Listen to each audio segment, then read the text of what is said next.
Hello everyone, this is Balaji. So market எப்படி முடிஞ்சிருக்குன்னு பார்ப்போம். இன்றைக்கி அந்த க்ளோசிங் ஆக்ஷன் செஷனோட பிரச்சனை இன்றைக்கி இல்லை. அதாவது நடந்திருக்கும், பட் அது பெரிய கேப்பாக ரிஃப்ளெக்ட் ஆகலை. நேற்றே நிறைய பேர் கமெண்ட் போட்டுருந்தாங்க, என்ன பாலாஜி ஸ்விங் ட்ரேடிங் பண்ணுறதுக்கு யூஸ்ஃபுல்லாக இருக்கும், அது இப்போ ஆப் வச்சிட்டாங்களா அப்படி இப்படின்னு. அது ஒரு டெஸ்டிங், அதாவது ஒரு புது விஷயம் கொண்டு வந்திருக்காங்கன்னா மார்க்கெட் அடாப்ட் பண்ணுறதுக்கு டைம் ஆகும். ஸோ 2 நாள் அப்படி தான் ஆச்சு. இன்றைக்கி நார்மலாக தான் இருந்தது. இதே கண்டினியூ ஆச்சுன்னா ஒன்றும் பிரச்சனை கிடையாது நம்மளுக்கு, ஓகேவா? Right. So anyway back to normal mode. மார்க்கெட்டோட க்ளோசிங் எப்படி இருக்குன்னு பார்ப்போம். ஒரு side US market back to back ஒரு கண்டினியூஸாக அடின்னு அடிச்சுட்டு மேலே தூக்கிட்டு போயிட்டே இருக்காங்க. புது உச்சத்தில் ட்ரேட் ஆகிட்டுருக்கு. கிஃப்ட் நிஃப்டியும் ஒரு ஃப்ளாட் பாசிட்டிவ்ன்ற மாதிரி தான் ட்ரேட் ஆகிட்டுருக்கு. எல்லாமே நம்ம இவ்வளோ நாள் பார்த்திங்கன்னா ரொம்ப நாள் சைட்வேஸாக ஆறாரம் அரைச்சிட்டு இருந்த எம்சிஎக்ஸ் கமாடிட்டி மார்க்கெட் எல்லாமே, மெட்டல் எல்லாமே நல்லா ஏறிட்டுருக்கு. கோல்டு, எஸ்பெஷலி கோல்டு சில்வரை பற்றி சொல்கிறேன். இன்றைக்கி கோல்டு சில்வர் நல்ல ஒரு பெரிய மொமெண்டமோட ட்ரேட் ஆகிட்டுருக்கு. இன்றைக்கி கோல்டு 2% மேலே ஏறி இருக்குது. இவ்வளோ நாள் போய்ட்டு இருந்த சைட்வேஸை பிரேக் அவுட் ஆகிற மாதிரி தெரியுது. ஸோ பார்ப்போம். ப்ரீவியஸாகவும் பிரேக் ஆகி இப்போ ட்ரேட் ஆகிட்டுருக்கு. நான் ரெக்கார்ட் பண்ணுறக்கு டைம் 7:55. ஸோ கண்டினியூவாக அந்த 150 கிராஸ் ஆச்சுன்னு வச்சிங்களேன், ஒரு நல்ல மூமெண்டம் இருக்கும் கோல்டை பொறுத்த வரைக்கும். ஸோ ரிவர்சல் ஆக ட்ரை பண்ணுது, பார்ப்போம். அது பிரேக் அவுட் இந்த 150 கிராஸ் ஆகிடுச்சுன்னா ட்ரிபிள் பாட்டம் ஆக்டிவேட் ஆகிடும். அதுக்கப்புறம் ஒரு மூமெண்டம் கொடுக்கும் டுவர்ட்ஸ் ஒரு 160 வரைக்கும். ஸோ இது பிரேக் அவுட் ஆனால் ஃபோக்கஸ் பண்ணுங்கள். சில்வரோட ஸ்டேட்டஸ், சில்வரை பொறுத்த வரைக்கும் பார்த்திங்கன்னா அதுவும் ரிவர்சல் ஆக ட்ரை பண்ணுது ப்ரீவியஸ் ஆகி. ஆனால் சில்வர் பொறுத்த வரைக்கும் 238 கிராஸ் ஆகணும். இப்போ ட்ரெண்டாக ஸ்டார்ட் பண்ணுது. பிரேக் அவுட் ஆனால் ஃபோக்கஸ். எல்லாமே ஒரு ரிவர்சல் பாயிண்டில் தான் இருக்குது. ஸோ ரொம்ப நாள் ஒரு இந்த வருஷம் ஸ்டார்ட் ஆனது கோல்டு அண்டர் பர்ஃபார்ம் தான். இப்போ செகண்ட் ஹாஃபில் கொஞ்சம் ரிவர்சல் ஆகிற மாதிரி தெரியுது. பிரேக் கண்டினியூவாக அடுத்த நாள் மேலே போயிட்டே இருந்ததுன்னா ஒரு ட்ரெண்ட் சேஞ்சிங் மொமெண்டமாக கோல்டுக்கும் சில்வருக்கும் இருக்கும். மெட்டல் செக்டார்லாம் பிளாஸ்ட்ன்ற மாதிரி இந்துஸ்தான் காப்பர், இந்துஸ்தான் ஜிங்க், இண்டால்கோ, வேதாந்தா எல்லாமே ஒரு ட்ரெண்டாக ட்ரை பண்ணுது. மெட்டல் இண்டெக்ஸே மேலே போயிட்டுருக்கு. ஸோ இந்துஸ்தான் ஜிங்க்கு, நான் மெட்டல் ஸ்டாக்கில் சிலதை பற்றி சொல்கிறேன், எல்லாமே பார்க்க முடியாது. இந்துஸ்தான் ஜிங்க் இன்றைக்கி நல்ல மூவ், கிட்டத்தட்ட ஒரு 7-6% வரைக்கும் ஏறி முடிஞ்சிருக்கு. ஸோ நல்ல க்ளோசிங். மேபி கண்டினியூவாக மேலே போச்சுன்னா 642 வரைக்கும் எதிர்பார்க்கலாம். பட் கம்ப்ளீட்டாக ட்ரெண்டு சேஞ்ச் ஆகுது 642 கிராஸ் ஆனதான். இப்போதைக்கு ஒரு ஸ்மால் அப்சைடு பாசிபிள். எதுலனா இந்துஸ்தான் ஜிங்க்கு, இந்துஸ்தான் காப்பரு, வேதாந்தா, அப்புறம் நேஷ்னல் அலுமினியம், இண்டால்கோ எல்லாத்துலேயும். இந்துஸ்தான் காப்பர்லேயே ஒரு ட்ரெண்ட் லைன் பிரேக் அவுட் ஆகிருக்கு. ரொம்ப நாள் சைட்வேஸை பிரேக் ஆகிற மாதிரி தெரியுது. கண்டினியூவாக மேலே போச்சுன்னா ஃபோக்கஸ் பண்ணுங்கள். ஏன்னா இந்த மெட்டல் செக்டாருக்கு ஒரு நேச்சர் இருக்குது, சைக்ளிக் ட்ரெண்ட் அப்படின்னு சொல்லுவோம். நம்ம மற்ற செக்டார் மாதிரி ஸ்லோ அண்ட் ஸ்டடியாக இந்த மெட்டல் ஸ்டாக்ஸ்லாம் ஏறாது. ரொம்ப நாள் அரைன்னு அரைச்சிட்டே இருக்கும், ரொம்ப நாள் டவுன் ட்ரெண்ட் போயிட்டே இருக்கும். சடனாக ஒரு 10 நாள்லேயே பார்த்திங்கன்னா ஒரு 3 வருஷத்தோட ரிட்டர்ன்ஸை ஒரு 10 நாள் அச்சீவ் ஆகிடும். இதோட நேச்சரே அப்படி தான். ஒரு மொமெண்டம் கொடுத்துன்னு வச்சிங்களேன், அடுத்த ஒரு 10-20 நாள் 50% மேலே ஆகிடும். மெட்டல் ஸ்டாக் செக்டாருக்கு மட்டும் இந்த நேச்சர் இருக்குது. நீங்கள் அப்சர்வ் பண்ணிங்கன்னா தெரியும், ரிசர்ச் பண்ணிங்கன்னா. மற்ற செக்டார்லாம் இப்படி ஒரே ஷார்ட் பீரியடில் அதே மாதிரி ஏறிட்டு முடிஞ்சிருச்சுன்னு வச்சிங்களேன், அதுக்கப்புறம் 2 வருஷம் 3 வருஷம் கூட டவுன் ட்ரெண்டாக சைட்வேஸாக கூட இருக்கும். இதோட நேச்சர். ஸோ அதனால் இது மொமெண்டம் பேஸ் பண்ணி இருக்க ட்ரெண்ட் ஆகிற செக்டார் தான் மெட்டல் இண்டெக்ஸ். அது ஒரு பிரேக் அவுட் ஆகிற மாதிரி தெரியுது. வாட்ச் பண்ணுங்கள். ஆச்சுன்னா ஃபோக்கஸ் பண்ணி. இப்போதைக்கு அந்த இனிஷியல் பாயிண்டில் தான் இருக்குது. ஓகேவா? ரைட். இப்போ நம்ம நிஃப்டியோட கதைக்கு வரும். நிஃப்டியோட க்ளோசிங் எப்படி இருக்குன்றது பார்ப்போம். இன்றைக்கும் ஒரு பெரிய சேஞ்ச் இல்லை, ஒரு சைட்வேஸில் தான் முடிஞ்சிருக்கு. 24,624 க்ளோசிங் வச்சுருக்காங்க. அதாவது அந்த உடச்ச பாயிண்ட்டை சப்போர்ட் எடுத்துகிட்டே இருக்குன்றது குட் திங்காக பார்க்கலாம். இந்த 24,600க்கு மேலே நிஃப்டி சஸ்டெயின் ஆகிட்டே இருக்குது.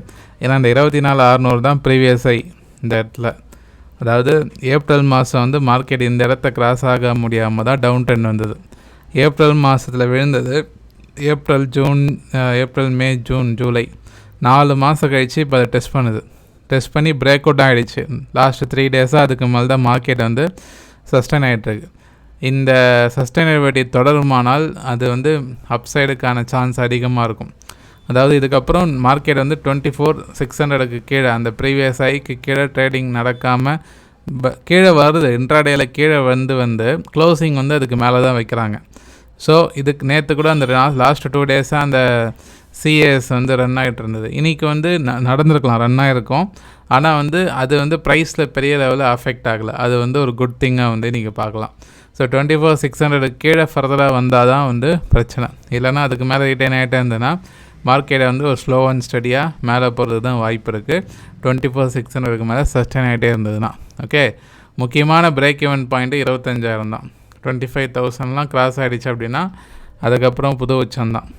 ஏன்னா வந்து இது ஒரு multi year break out. 2024 high வந்து 26,300. அதை நிஃப்டி வந்து இன்னும் பிரேக் ஆகலை. 2 வருஷம் கடந்துடுச்சு. 2 வருஷமாக நிஃப்டி வந்து அந்த 26,300 வந்து இன்னும் கிராஸ் பண்ணவே இல்லை. ஒரு தடவையும் கிட்ட போகும்போதெல்லாம் ஏதாவது ஒரு நியூஸ் வந்து இறக்கி விட்டுறாங்க. ஸோ இதுக்கப்புறம் இப்போ ஃபர்தராக இன்னொரு அட்டெம்ப்ட் எடுக்க ட்ரை பண்ணுது. ஓகேவா, அதாவது சக்ஸஸ் ஆகி அடுத்த லெவலுக்கு போகுமான்றது யோசிப்போம். இப்போதைக்கு வந்து மொமெண்டம் ஓகேவாக இருக்குது, ஃபோக்கஸ் பண்ணுங்கள். பேங்க் நிஃப்டியை பொறுத்த வரைக்கும் அதே ஸ்லோ அண்ட் ஸ்டடி தான். ஒரு சின்ன சைட் வேஸ் தான் வந்துட்டுருக்கு. பேங்க் நிஃப்டியை பொறுத்த வரைக்கும் இதுக்கு மேலே ஒன்றும் ப்ராப்ளம் கிடையாது. அது ஹையர் லோ ஃபார்மேஷன் தான் ரிப்பீட் பண்ணிகிட்டே இருக்குது. ஸோ 60,000 59,500 வந்து 60,000 தான் வந்து அடுத்த லெவலாக இருக்கும். ஓகே, ஆனால் அது போகிற மொமெண்டம் ரொம்ப ஸ்லோவாகிடுச்சு. முன்ன மாதிரி வந்து ஒரே நாளில் சடனாக 300 பாயிண்ட் ஏறுறதுல அந்த மாதிரி சினாரியெல்லாம் இப்போதைக்கு இல்லை. இந்தியா விக்ஸ் வந்து அண்டர் 12, அதனால் வந்து வால்டாலிட்டி ரொம்ப கம்மியாக தான் இருக்கும். கேப் அப்போ ரொம்ப இப்போ மினிமமாக தான் ஆகுது, பெரிய லெவலில் இம்பேக்ட் வரலை. Okay right. Anyway, so market வந்து கொஞ்சம் ஸ்டெபிளைஸ் ஆகுது. அது குட் திங்காக நம்ம வந்து பார்க்கலாம். அது வந்து நல்லதுக்கு மேலே போகிறதுக்கான சாத்தியக்கூறை வந்து இன்னும் டெவலப் பண்ணுற மாதிரி தான் இப்போ இருக்க சூழ்நிலை வந்து தெரியுது. நீங்கள் என்ன நினைக்கிறீங்கன்னு கமெண்ட் பண்ணுங்கள். நேற்று கூட கேட்டிருந்தார் இல்லையா, ஒன்றுத்துக்கும் அதாவது HDFC ரிலையன்ஸை பார்க்கறதுனால என்ன யூஸ் இருக்குது, வேறு எதாவது பாருங்கள் அப்படின்னு. இது வந்து அந்த பர்டிகுலர் ஸ்டாக்ஸை பற்றி பேசலை. இது வந்து இதோட மூவ்னால் நிஃப்டியை வந்து அது இன்ஃப்ளூயன்ஸ் பண்ணும். ஹெவி வெயிட்ஸ் இல்லையா, இவன் வந்து ஒரு 2% ஏறுச்சுன்னா இறங்குச்சுன்னா கண்டிப்பாக நிஃப்டி ஒரு 50-100 பாயிண்ட் இதில் இருக்க அந்த ரேலியே வந்து இன்ஃப்ளூயன்ஸ் பண்ணும். அதுக்காக தான் பார்க்குறோம், மற்றபடி வந்து இவனை வந்து ஃபாலோ பண்ணுறதுலாம் கிடையாது. ஓகே, அகெயின் HDFC கீழே வந்து சப்போர்ட் எடுக்க ட்ரை பண்ணுது. மேபி டபுள் பாட்டமாக ஆகிறதுக்கு சான்ஸ் இருக்குது, பார்ப்போம்.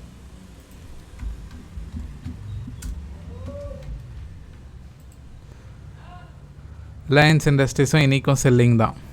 என்ன தான் சொல்ல வருதுன்னு தெரில. அரைன்னு அரைச்சிக்கிட்டு கடுப்பேற்றிட்டே இருக்காப்புல, சைட்வேஸாக போட்டு தள்ளிட்டு.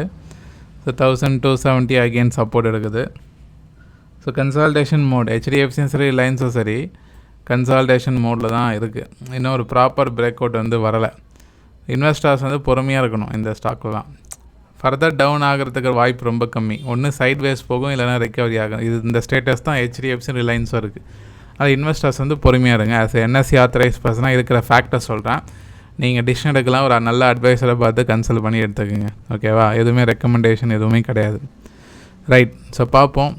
இன்னொரு விஷயம், ஆகஸ்ட் மந்த்துக்கான ப்ரைஸ் ஆக்ஷன் கிளாஸஸ் ரெஜிஸ்ட்ரேஷன் வந்து ஓப்பன் ஆகிருக்கு. அடுத்த வாரத்துலேருந்து ஸ்டார்ட் ஆகுது. ஆகஸ்ட் 15லேருந்து விருப்பப்படுறவங்க வந்து கற்றுக்குங்க. இது வந்து கரெக்டான டைம் ட்ரேடிங் பண்ணுறதுக்கு, ஸ்விங் ட்ரேட் பண்ணுறதுக்கு, ஸ்டாக்ஸை சூஸ் பண்ணுறதுக்கு.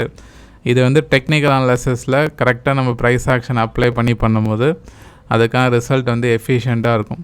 இது நம்ம நிறைய எல்லாத்துலேயும் அட்வான்டேஜ் டிஸ்அட்வான்டேஜ் இருக்கும். ஆனால் வந்து ஹை ப்ராபபிலிட்டின்னு பார்க்கும்போது ப்ரைஸ் ஆக்ஷனை நீங்கள் கரெக்டாக கற்றுக்கும் போது உங்களோட டிசிஷனில் ஹை ப்ராபபிலிட்டி இருக்கும்.